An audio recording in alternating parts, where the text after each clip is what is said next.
Hello बच्चों and welcome to the wonderful world of economics. Yes बच्चों, हमने start किया national income in our macroeconomics के part में। उसमें हमने स्टार्ट किया है methods of measuring national income, कि नेशनल इनकम को हम कैसे मेजर कर सकते हैं, जो हमने लास्ट पार्ट में स्टार्ट किया, जिसमें हमने देखा कि नेशनल इनकम जब हम मेजर करते हैं तो हर इकोनॉमी में ट्रिपल आइडेंटिटी है, क्योंकि हर इकोनॉमी में there are firms who are producing goods and services to satisfy the wants of consumer.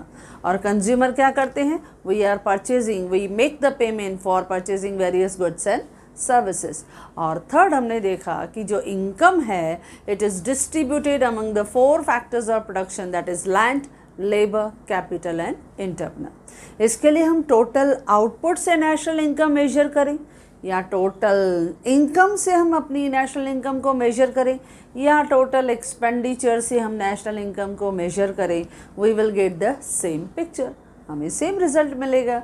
तो हमने लास्ट पार्ट में डिस्कस किया था output method of measuring national income. Okay बच्चों, आज हम देखेंगे नेशनल इनकम को हम मेजर करेंगे बाय यूजिंग इनकम मेथड, और वो भी बहुत easily, in a very easy way. As you know that simplicity is our main मोटो।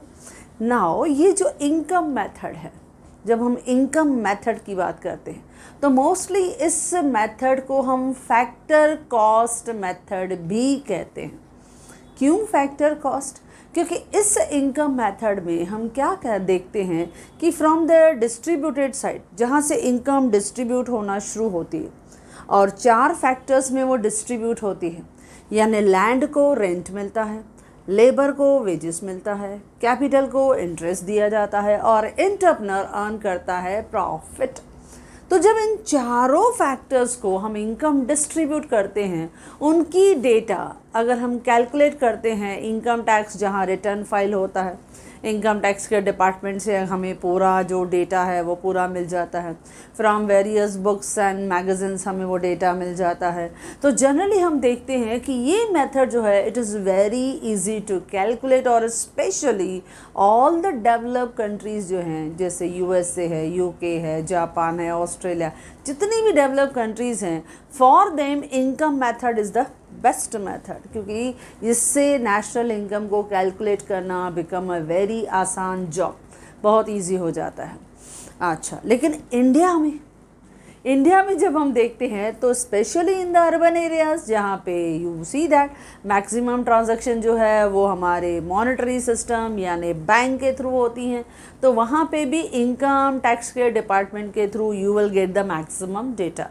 बाकी जो रूरल एरियाज़ हैं वहाँ पे you will get the idea about the income through output method, क्योंकि एग्रीकल्चर एरिया, तो वहाँ पे आपको ज़्यादा क्लियर पिक्चर, एक्यूरेट डेटा आपको नहीं मिल पाएगी, रिलायबल डेटा नहीं मिल पाएगी, तो there you have to calculate the data by output method.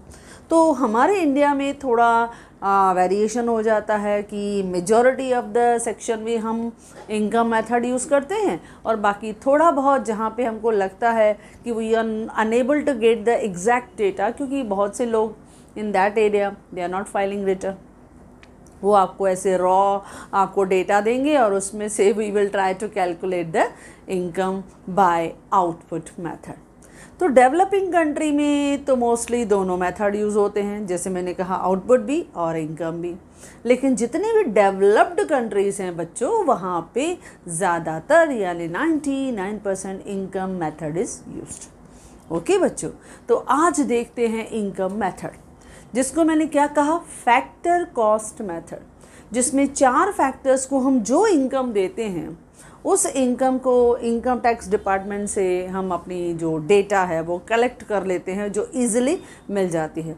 और स्पेशली हमारे इंडिया की जब हम बात करते हैं, तो हमारी इंडिया तो जब नेशनल इनकम को कैलकुलेट करती है तो उसमें हमारी जो नेशनल इनकम कमेटी है, ये जो सेंट्रल स्टैटिस्टिकल ऑर्गेनाइजेशन की एक बहुत ही इम्पॉर्टेंट पार्ट है, हिस्सा है, that is national income committee of central statistical organisation, जो पूरे इंडिया का हिसाब किताब रखता है।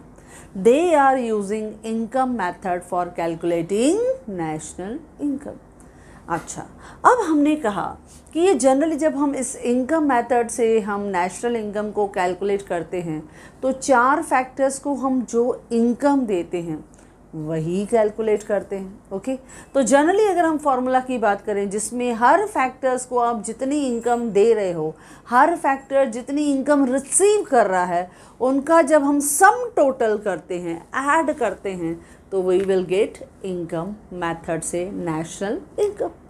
ओके बच्चों, अच्छा, इसके लिए हम क्या करते हैं, जैसे लेबर को आपने देखा कि वेजेस मिला, लैंड को आपने रेंट दिया, कैपिटल को आपने इंटरेस्ट पे किया, प्रॉफिट जो है वो प्राइवेट सेक्टर को भी मिलता है, पब्लिक सेक्टर को भी मिलता है। और मैंने एक कुछ लिखा है एम आई यानी मिक्स्ड इनकम।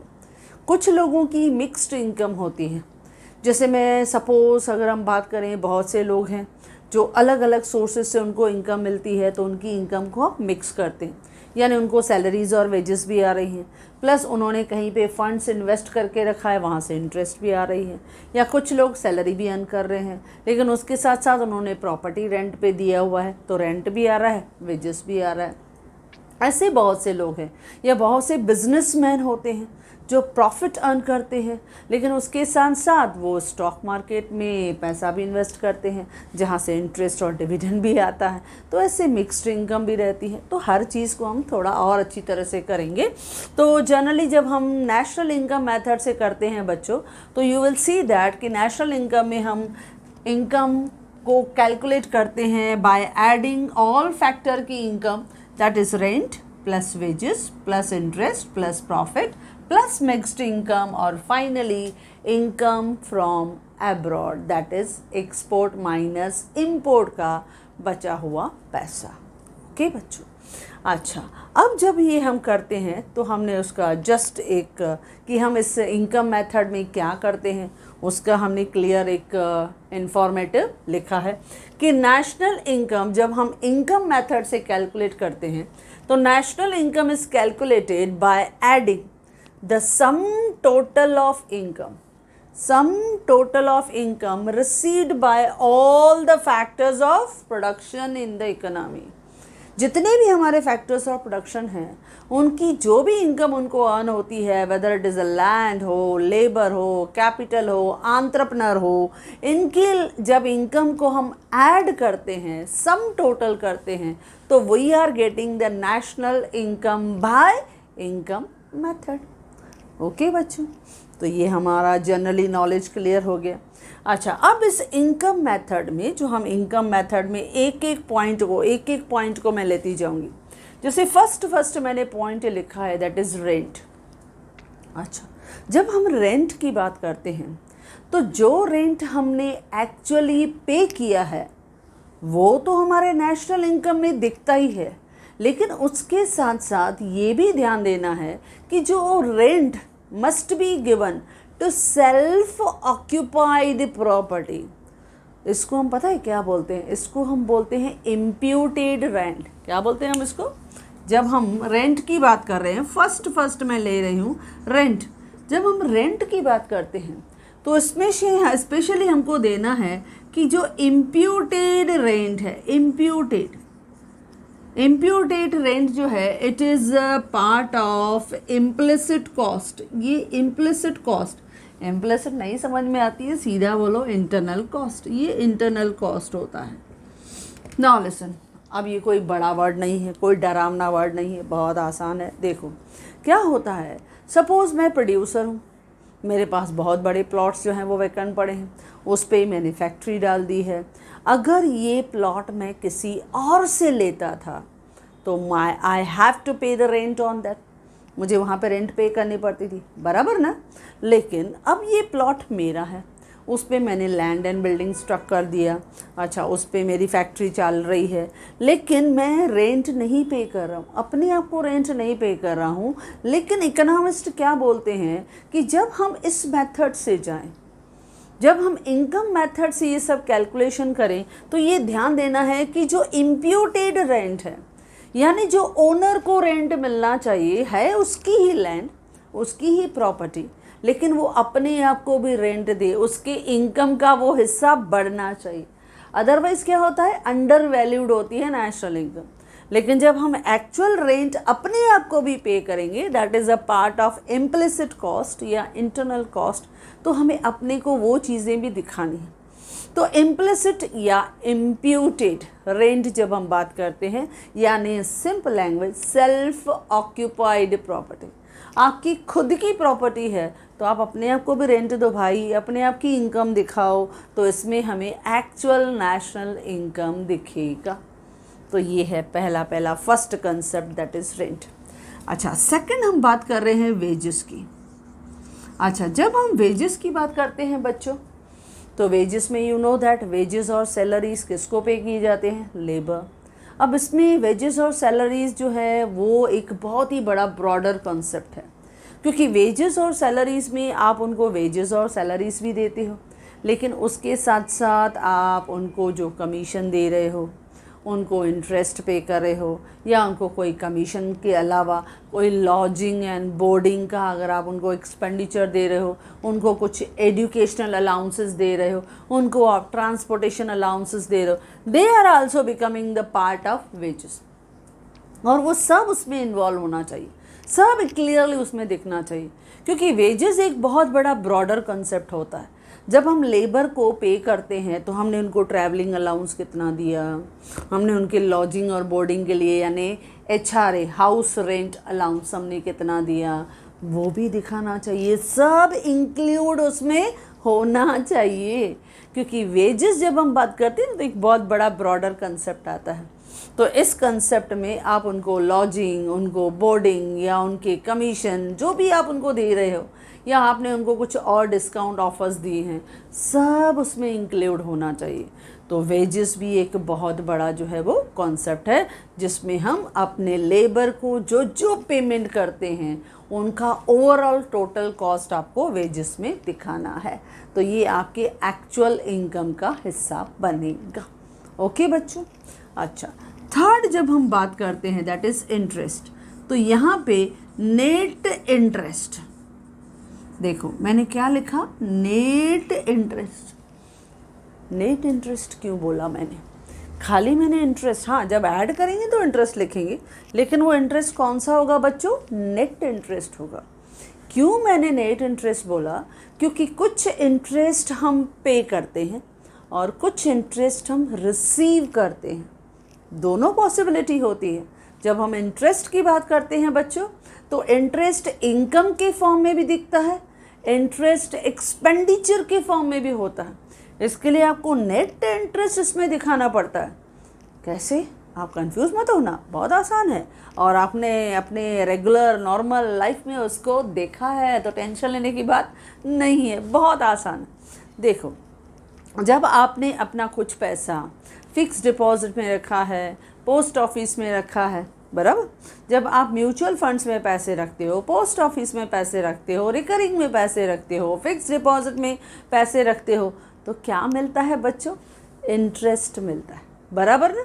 इंटरेस्ट आपको मिलता है। लेकिन सपोज हमने हाउसिंग लोन लिया हुआ, हमने अपना 2 व्हीलर 4 व्हीलर लोन पे लिया, तो हमको तो इंटरेस्ट पे भी करना पड़ेगा। हमने एजुकेशन लोन लिया है, हमने कंज्यूमर लोन लिया है, कुछ भी लिया है, लोन लिया है ना, तो आपने इंटरेस्ट पे किया होगा। तो समझो हमने अपनी इकोनॉमी में हम दिखाते हैं कि 10,000 इंटरेस्ट जो है वो सब इन पे डिपॉजिट्स पे हमने पे किया, लेकिन उसके साथ साथ हमको उसके जो इंटरेस्ट थ्रू हाउसिंग लोन या एजुकेशन लोन जो हमें मिल रहा है क्रेडिट फैसिलिटी से, दैट इज़ 20,000 करोड़। तो हमने 10,000 करोड़ पे किया, 20,000 करोड़ मिला, तो 10,000 करोड़ जो बचा हुआ इंटरेस्ट नेट इंटरेस्ट है, बचा हुआ इंटरेस्ट है, तो वो नेट इंटरेस्ट हमको ऐड करना है। ओके। अच्छा, फोर्थ आता है जब हम बात करते हैं प्रॉफिट। जब हम बात करते हैं तो प्रॉफिट की, तो प्रॉफिट में दो चीज़ें आती हैं, एक net profit of public sector, एक पब्लिक सेक्टर का, और दूसरा आता है नेट, फिफ्थ पॉइंट अगर मैं ले लूँ तो ये आता है net profit of corporate sector. Corporate यानी कारपोरेट नहीं समझ में आए कोई बड़ी बात नहीं, आप लिखो उसको प्राइवेट सेक्टर। प्रॉफिट में दोनों लेना है, क्योंकि पब्लिक सेक्टर का प्रॉफिट वो भी नेट अलग आपको दिखाना है और आपके कारपोरेट सेक्टर का प्रॉफिट वो भी अलग दिखाना है। दोनों को ऐड करेंगे, किस में दिखाएंगे? प्रॉफिट में। लेकिन ये प्रॉफिट कौन सा होगा बच्चों? Net profit. नाउ जब हम नेशनल इनकम काउंट करते हैं by using the income method, so we have to take the profit earned by public sector as well as corporate sector. दोनों का प्रॉफिट लेना है, लेकिन दोनों का प्रॉफिट कौन सा होगा बच्चों? Net profit before paying the income tax. आपने टैक्स पे करने से पहले जो नेट प्रॉफिट आपने अर्न किया था, आपने ग्रॉस प्रॉफिट भी अर्न किया है, लेकिन आपको मालूम है, हमने पहले ही कहा था, फर्स्ट लेक्चर में ही कहा था कि जब भी हम इनकम कैलकुलेट करेंगे तो नेट एग्रीगेट वैल्यू लेनी है, नेट लेना है, ग्रॉस नहीं। तो आपके प्राइवेट सेक्टर हो या पब्लिक सेक्टर हो, दोनों का प्रॉफिट नेट प्रॉफिट उसको कंसिडर किया जाएगा जो हमने टैक्स भरने से पहले कैलकुलेट किया हुआ है। तो हमें दोनों लेना है, net profit of public sector and net profit of corporate यानी प्राइवेट सेक्टर। हो गया हमारा काम। अच्छा, अब उसके बाद आता है next, that is 6th point, that is mixed income. अच्छा, जब बच्चों हम बात करते हैं मिक्स्ड इनकम की, तो ये हमने क्यों कहा? क्योंकि बहुत से लोग मिक्स्ड इनकम भी अर्न करते हैं, उनको सिर्फ एक सोर्स से इनकम नहीं आती है।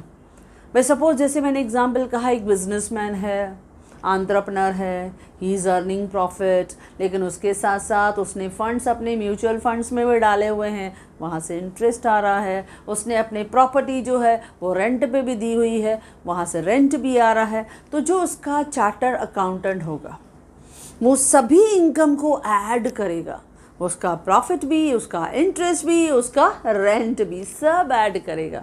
तो वो एक मिक्स्ड इनकम का हिस्सा होता है। लेकिन इस मिक्स्ड इनकम में बाकी के बचे हुए लोग भी आते हैं। जैसे बहुत से सेल्फ एम्प्लॉयड लोग रहते हैं, उनकी इनकम भी इस मिक्स्ड इनकम का हिस्सा रहता है। क्योंकि बहुत सारे आप देखो जो हॉकर्स हैं, वेंडर्स हैं, अगर वो अपनी इनकम टैक्स फाइल करते हैं तो उसके थ्रू आपको इनकम मिलेगी। कुछ लोग ऑटो रिक्शा चलाते हैं, कुछ लोग टैक्सी चलाते हैं। तो ऐसे बहुत लोग हैं जो सेल्फ एम्प्लॉयड होते हैं। उन्होंने अपने खुद के हिसाब से उन्होंने अपने आप को इंगेज किया हुआ है, बिजी किया हुआ है, एम्प्लॉयड किया हुआ है। तो जो ओला ड्राइवर है, सपोज वो एक अच्छी इनकम कमा रहा है तो वो भी रिटर्न फाइल करता है, तो वो एक मिक्स्ड इनकम का हिस्सा बन जाता है। हॉकर है, पेडलर है, बहुत बड़ा एक सब्जी वाले का शॉप है, वो डिफरेंट टाइप ऑफ वेजिटेबल्स और फ्रूट्स को सप्लाई कर रहा है, अच्छी खासी इनकम अर्न कर रहा है, तो it become a mixed income. हो सकता है उसकी इनकम में 2-3 और इनकम मिक्स हो। तो ऐसे मिक्स्ड इनकम जो है वो एक इम्पॉर्टेंट हिस्सा बनता है। लास्ट इनकम है that is export minus import, यानी इनकम अर्नड फ्रॉम एब्रॉड। ये मिक्स्ड आती है। एब्रॉड से हमने ओवरऑल जो इनकम कमाया वो हमें जो पिक्चर है वो हमें क्लियरली आरबीआई के अकाउंट से मिल जाती हैं। अब इसमें हमें क्या हुआ, हमने देखा कि जो चीज़ें हमने डिफरेंट कंट्रीज़ को एक्सपोर्ट की, अब वहाँ से हमें इनकम मिली, तो एक्सपोर्ट का इनकम जो है वो ऐड हो जाता है। अब जो हमने इंपोर्ट की तो वो हमने पेमेंट दूसरी कंट्रीज़ को की, तो हमारे देश से आउटफ्लो ऑफ द इनकम हुआ। लेकिन यहाँ पे हमने क्या कंसिडर किया, net income earned from abroad. हमने इनकम जो अर्न किया एब्रॉड से, यानी एक्सपोर्ट माइनस इंपोर्ट, उसको भी कंसिडर किया।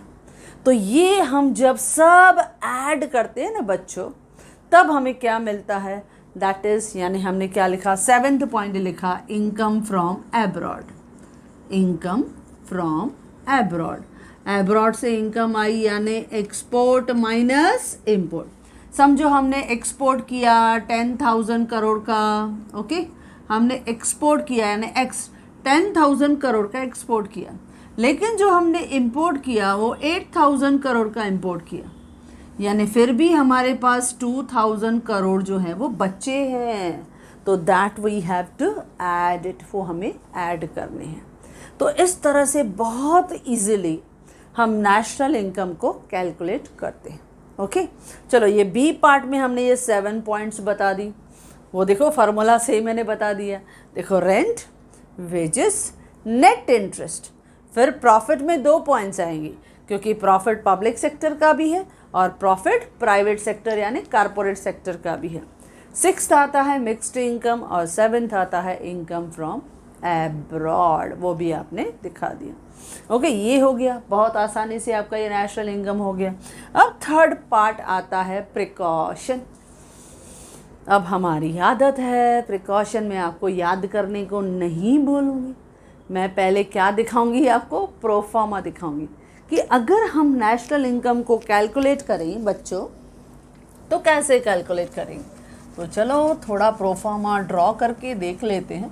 मैं प्रोफार्मा लेती हूँ इसका, और इस प्रोफार्मा में वी विल सी इट कि कैसे हम नेशनल इनकम को काउंट करते हैं, जिसको हमने क्या कहा, फैक्टर कॉस्ट मेथड। ओके बच्चों, तो पहले प्रोफार्मा देखते हैं। जब आप प्रोफार्मा देखोगे ना तो यू विल सी दैट अरे वाह, इतनी इजीली नेशनल इनकम काउंट भी हो गई, और उसके बाद हम देखेंगे उसके प्रिकॉशंस कि क्या क्या केयर लेना है जब हम नेशनल इनकम को काउंट करते हैं। Okay, yes.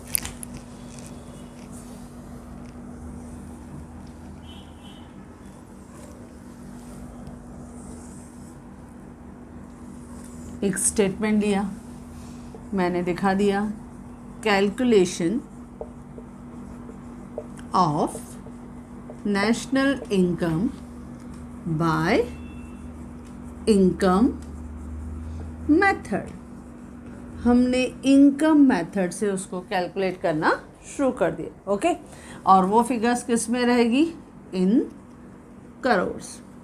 वो किस में रहेगी बच्चों, फिगर इन करोर्स। अच्छा, ये स्टेटमेंट दिखाया तो ये हमारा क्या हो जाएगा, पर्टिकुलर्स, और यहाँ पे आएगा हमारा अमाउंट जो है करोर्स में, यानी रुपीज़ में we will show the picture. अच्छा, अब यहाँ लिखेंगे first point, total value of rent received. शुरू में रेंट रिसीव्ड यानी आर, क्या रिसीव किया बच्चों, पहले रेंट रिसीव्ड किया। सपोज राउंड फिगर जैसे हमने पहले भी लिया हुआ है, मैंने राउंड फिगर ले लिया, total value of rent receive. Second, total value of wages received. अब मैंने वेजेस कितना रिसीव्ड किया यानी डब्ल्यू, और मैंने कहा वेजेस का अमाउंट बहुत बड़ा होता है हमारी इकोनॉमी में, सपोज 40,000 करोड़। मैं ऐसे राउंड फिगर ले रही हूँ, ऐसे रैंडम बेसिस पे ले रही हूँ, क्योंकि जब हम फिगर लेंगे तो क्या होता है, जब हम फिगर देखते हैं ना तो उसमें ऐड करना शुरू कर देते हैं, यानी you will come to know कि हमने उस प्रोफार्मा में किया क्या था। ओके, तो ये एक्चुअल फिगर्स नहीं है बच्चों, हम ऐसे ही रैंडमली ले रहे हैं। Third, total value of net interest. Net interest, net ध्यान देना, नेट इंटरेस्ट रिसीव्ड। हमने कितना इंटरेस्ट रिसीव्ड किया, सपोज इट इज़ 20,000 करोड़, क्योंकि हमारी इकोनॉमी बहुत रेंट पे चलती है, लेकिन उसके साथ साथ हम इंटरेस्ट पे भी करते हैं, डिपॉजिट्स आते हैं, और वही डिपॉजिट्स हम लेंडिंग में यूज़ करते हैं by giving the utilising so many credit facilities.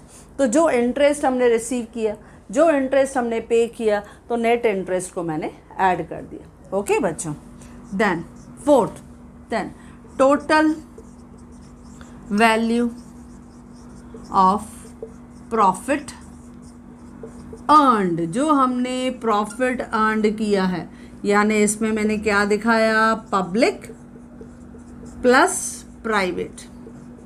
देखो दोनों दिखा दिया मैंने, प्रॉफिट, पब्लिक का प्रॉफिट और प्राइवेट का प्रॉफिट, यानी पब्लिक सेक्टर का प्रॉफिट और प्राइवेट सेक्टर का प्रॉफिट, दोनों को ऐड किया। Suppose it is 30,000 crore. Okay, ये भी दिखा दिया। अब fifth, total value of mixed income. देखो मिक्स्ड इनकम, कितना हमें मिक्स्ड इनकम से मिला, सपोज़ ये भी मैंने 10,000 ले लिया। ओके बच्चों, अब इसको मैं ऐड कर रहे, यानी मैंने क्या ऐड किया, rent plus wages plus interest plus profit plus mixed income. जब इसको मैं ऐड करती हूँ बच्चों तो मुझे मिलेगा GDP, gross domestic product at market price.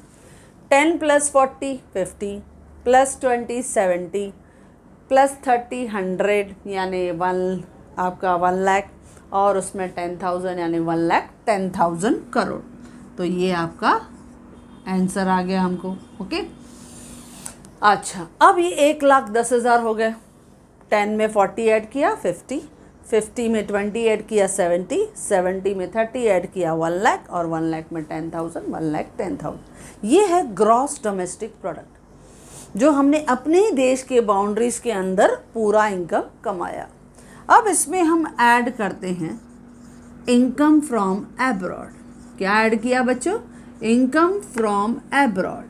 Income from abroad, हमने एब्रॉड से इनकम यानी x - m ऐड किया।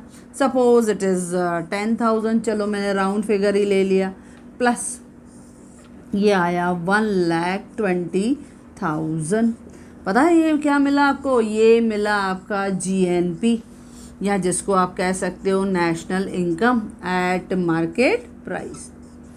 ओके बच्चों, ये मिला।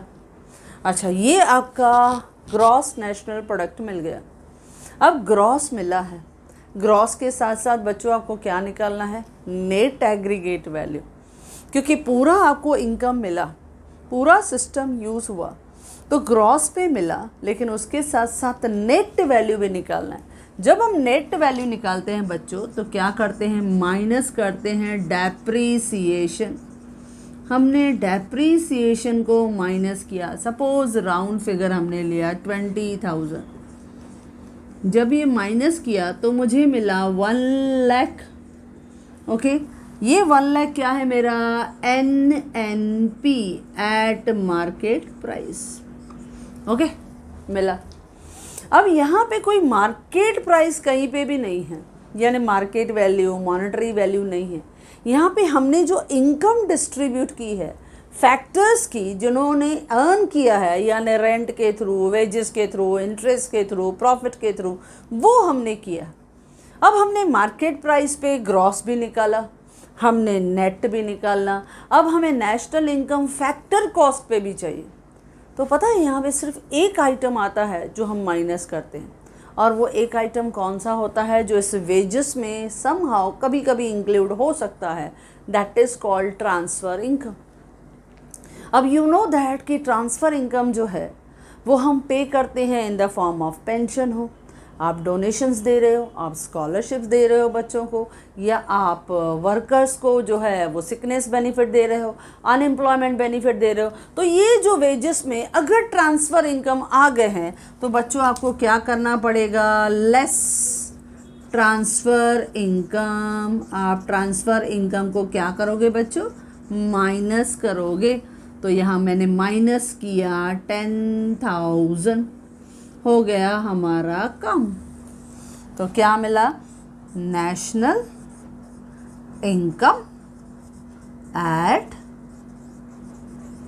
Factor cost. हमें नेशनल इनकम फैक्टर कॉस्ट पे मिल गई। 1 लाख में से 10,000 गया तो कितना बचा, 90,000 crore left when you are deducting 10,000 from the 1 lakh. तो ये आपको प्रोफार्मा, यानी जिसके थ्रू हमने आपको दिखाया कि कैसे नेशनल इनकम को कैलकुलेट किया जाता है।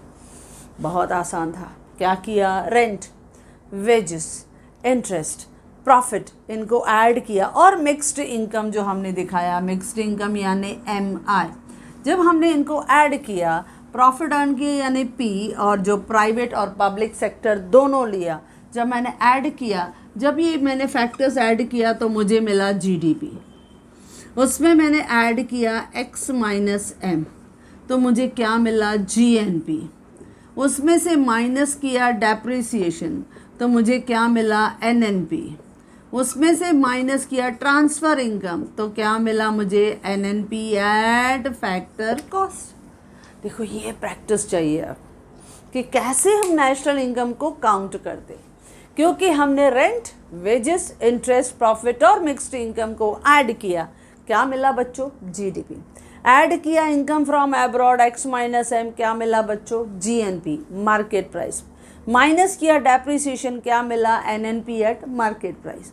माइनस किया ट्रांसफ़र इनकम, क्या मिला, national income eight factor cost.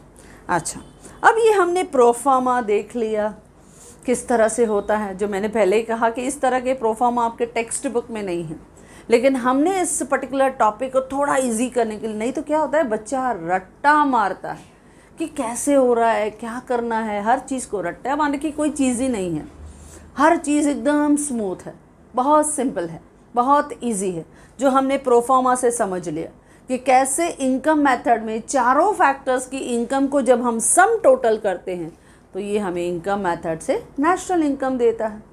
अब आ रहे हैं इसके इम्पॉर्टेंट पार्ट, प्रिकॉशन। हमने प्रिकॉशन क्या लिया। अब प्रिकॉशन जो हमने इनकम फ्रॉम एब्रॉड जो है वो ऐड किया बच्चों, डेप्रिसिएशन को क्या किया हमने, लेस किया, और ट्रांसफ़र इनकम को हमने क्या कर दिया, डिडक्ट किया, बराबर। अब ये प्रिकॉशंस ही ले रहे हैं जो हमारा लास्ट पार्ट है। अब प्रिकॉशंस में हम देखेंगे, पहला हमने क्या देखा, income from abroad must be added, आपके सामने ही है। इनकम फ्रॉम एब्रॉड को हमने क्या किया, ऐड कर दिया। डेप्रिसिएशन को क्या कर दिया, डिडक्ट कर दिया, और ट्रांसफ़र इनकम को भी हमने इंक्लूड नहीं किया, क्योंकि ट्रांसफ़र इनकम जो है ये गवर्नमेंट हमारे इनकम को रीडिस्ट्रीब्यूट करती है in the favour of some persons. जैसे मैंने कहा डोनेशंस देना, स्कॉलरशिप्स देना, पेंशन देना, या हमने कहा कि सिकनेस अलाउंस है या अनएम्प्लॉयमेंट का बेनिफिट है, तो ये जब हम पे करते हैं तो वो इनकम का रीडिस्ट्रीब्यूशन है जो ऑलरेडी इनकम में आ चुका है, तो वो हमें दिखाना नहीं है। Okay, transfer income. अच्छा, इस ट्रांसफ़र इनकम के साथ साथ एक चीज़ और बच्चों ध्यान रखना, दैट इज़ कि अगर आपकी इकोनॉमी में जो अनपेड इनकम है, all unpaid income, all unpaid services, unpaid income हो या अनपेड सर्विसेज हो, इन सबको क्या किया जाता है बच्चों, इग्नोर किया जाता है। अनपेड सर्विसेज की जब मैंने बात की ना, अनपेड वर्ड मैंने बोला, अनपेड, जब हम बोलते हैं अनपेड सर्विसेज हैं, अनपेड, तो इसमें सबसे बड़ा हिस्सा हमारे देश में आता है हाउसवाइफ्स का। आप देखो हाउसवाइफ जो हैं वो आपके घर में 24 आवर्स इंटू 365 डेज ज़िंदगी भर आपके घर में काम करती रहती हैं। ओके, लेकिन क्या आपने देखा है उनको कोई पेमेंट दिया जाता है? नहीं, आपका ये ध्यान नहीं गया होगा। लेकिन सपोज़ आपके घर में आपकी मदर जो है वो सपोज़ बीमार पड़ गई, ओके, अब उसकी जगह पे आपने कुक को या किसी मेड को रखा, तो आपको मालूम है उस कुक को और मेड जब हम अपॉइंट करते हैं तो पहले क्या पूछेगा, भाई कितने फैमिली मेम्बर्स हैं, कितने समय का खाना बनेगा, कितनी क्वांटिटी में बनेगा, बहुत सारे सवाल होते हैं। और उसके बाद उसकी वेजेस फिक्स हो जाती हैं, उसकी सैलरी फिक्स हो जाती है। यानी जब हम कुक रखते हैं तो उसको आप पे करते हो, आप सैलरी पे करते हो जो उस पर्टिकुलर पर्सन की इनकम है। लेकिन हमारी इकोनॉमी में बहुत सारे अनपेड सर्विसेज हैं, मैंने कहा उसको इग्नोर किया जाता है। इसकी वजह से नेशनल इनकम क्या दिखती है, अंडर वैल्यूड, जिसमें मैंने सबसे बड़ा एग्जांपल दिया आपको हाउसवाइफ्स। हाउसवाइफ्स की जो सर्विसेज हैं वो अनपेड है। अगर वो घर में काम कर रही हैं उनको कोई पेमेंट भी नहीं देता, लेकिन अगर वही काम आपके घर में कोई मेड कर रहा है, सर्वेंट कर रहा है, तो आप उनको पेमेंट दे रहे हो, बराबर। लेकिन वही काम आपकी हाउसवाइफ्स कर रही हैं तो आप उनको कोई भी पेमेंट नहीं दे रहे हो। तो ये एक मेजर हिस्सा आता है। या समझो एक टीचर है, अब मैं अपने बच्चे को पढ़ा रही हूँ तो but natural I won't charge a single पैसा फ्रॉम माय चाइल्ड। या डॉक्टर है, वो अपने बच्चे को ट्रीट करता है तो वो अपने बच्चे से पैसा थोड़ी लेगा। तो ये सब चीज़ें होती हैं। हमारी इकोनॉमी में बहुत सारी अनपेड सर्विसेज होती हैं जिसको हम क्या कर देते हैं, इग्नोर कर देते हैं, क्योंकि ऐसी बहुत सारी ट्रांजैक्शंस आती हैं जो मोनेटाइज्ड नहीं होती हैं, अनमोनेटाइज्ड होती हैं। अब सपोज़ हमने कोई अच्छी सी डिश बना दी भाई, अब डिश बना दी तो हम क्या करते हैं, हमारे जो नेबर्स हैं, हमारे जो फ्रेंड्स हैं, उनके साथ हम शेयर करते हैं कि सपोज़ हमने ये कोई डिश बनाया, मस्त भर के हम उनको दे देते हैं। अब अगर यही डिश अगर मैं होटल से मंगाती थी, आई हैव टू पे द प्राइस फॉर दैट, मुझे प्राइस पे करना पड़ता था। लेकिन वही डिश मैंने अपने नेबर के साथ शेयर किया, I have not charge a single पैसा फॉर दैट। तो देखो यहाँ बहुत सारी अभी भी ट्रांजैक्शंस ऐसी हैं जो अनपेड हैं, नॉन मोनेटाइज्ड हैं। तो इसके लिए जब ये सब चीज़ें इनकम मेथड से हम करते हैं ना बच्चों, तो पहला जैसे मैंने कहा, transfer income not included. Unpaid जो आपकी सर्विसेज हैं, ऑल अनपेड सर्विसेज, उनको भी इग्नोर किया जाता है, उनको भी इंक्लूडेड नहीं किया जाता है। प्लस हम ये भी देखेंगे, जैसे मैंने कहा इम्प्यूटेड वैल्यू, जो आपने रेंट का देखा उसी तरह से वेजेस में भी होता है। अगर इम्प्यूटेड वैल्यू है तो आप उसको कैलकुलेट करो और उसको इनकम में इंक्लूड करो। या सपोज कोई बिजनेसमैन है, उसने कोई प्रोडक्शन या कोई आउटपुट अपने लिए लिया है, सेल्फ कंजम्पशन के लिए लिया है, तो उसको भी ऐड कर दो। ओके, अच्छा, सिमिलरली जब हम प्रॉफिट में देखते हैं बच्चों, ध्यान दो, जब हम प्रॉफिट में देखते हैं तो कुछ कंपनीज में प्रॉफिट अनडिस्ट्रीब्यूटेड होता है, बराबर, अनडिस्ट्रीब्यूटेड, जैसे जनरल रिजर्व है, कैपिटल रिजर्व है। तो आपके कुछ ऐसे प्रॉफिट पड़े रहते हैं which we keep aside for future uncertainties and contingencies. तो अगर ऐसा कोई अनडिस्ट्रीब्यूटेड प्रॉफिट है तो उनको आपके नेशनल इनकम में ऐड करना है, ये ध्यान देना है। या बहुत बार ऐसा होता है कि income from the government properties, आपने गवर्नमेंट के प्रॉपर्टीज़ में से बहुत से इनकम कमा लिया, तो that is also become a part of our national income, उसको भी ऐड करो। ओके, अच्छा, दूसरा है, इसमें बहुत ध्यान देना है, अगर सेकंड हैंड प्रॉपर्टी अगर आप डील कर रहे हो, ये हमने आउटपुट मेथड में भी देखा था, अगर सेकंड हैंड प्रॉपर्टी है तो उसकी इनकम को हम नेशनल इनकम में कंसिडर नहीं करेंगे। और उसके साथ साथ income earned from the shares, जब हम शेयर्स को सेल कर रहे हैं, बार बार आप देख रहे हो, या बॉन्ड्स हैं, जब हम सेकेंडरी मार्केट में करते हैं तो वो ट्रेडिंग हो रही है, तो उनके भी इनकम को हम क्या करते हैं बच्चों, इग्नोर कर देते हैं, क्योंकि वो हमारे रियल नेशनल इनकम पे अफेक्ट नहीं करती हैं। ओके बच्चों, अच्छा, और एक जो गवर्नमेंट रेवेन्यू रिसीव्ड करती है थ्रू द डायरेक्ट टैक्सेस, जो डायरेक्ट टैक्सेस के थ्रू उनको रेवेन्यू मिल रहा है, उसको भी हम क्या कर देते हैं, इग्नोर कर देते हैं। तो डायरेक्ट टैक्स के थ्रू मिला हुआ जो इनकम है, it is also ignored by the calculating the national income. तो ऑल अनपेड सर्विसेज हो, उनको भी इग्नोर करना है, ट्रांसफ़र पेमेंट हो, उनको भी इग्नोर करना है, या any income by the sale of second hand property है, उसको भी इग्नोर करना है, या आपने शेयर ऑफ सेल किया, शेयर्स किया, उसको सेल किया, बॉन्ड्स को सेल किया, उसमें से कोई इनकम मिला, उसको भी इग्नोर करना है। लेकिन जो इम्प्यूटेड रेंट है उसको ऐड करना है, प्रोड्यूसर ने प्रोडक्शन अपने सेल्फ कंजम्पशन के लिए लिया है, उसको ऐड करना है। तो ध्यान देना इन चीज़ों को। तो जब हम कैलकुलेट करते हैं नेशनल इनकम को बाय इनकम मेथड, तो थोड़ी बहुत प्रिकॉशंस हमें फॉलो करनी पड़ती है। जैसे मैंने कहा कि प्रॉफिट की बात करें बच्चों, तो अगर आपके पास अनडिस्ट्रीब्यूटेड प्रॉफिट है तो वो ध्यान से आपको इग्नोर करना है, या गवर्नमेंट की प्रॉपर्टी से कोई इनकम और प्रॉफिट कमाया है तो वो भी ऐड करना है। भाई है तो प्रॉफिट ही ना, तो ऐड करना है, क्योंकि वो इनकम का हिस्सा है, क्योंकि वो फैक्टर का प्रॉफिट है, तो उसे ऐड करना ही है। तो इस तरह से हमने आज डिस्कस किया नेशनल इनकम का method for calculating national income. और सबसे इंटरेस्टिंग बात बच्चों, जिस तरह से ये मेथड मैंने आपको स्टेप बाय स्टेप एक्सप्लेन किया, in the same manner I have provided in my notes की प्रेजेंटेशन कैसे रखना है, बहुत इजी है। सो यस बच्चों, if you like this video do share, and if you want my handwritten notes, the link is given in the description box. Thank you.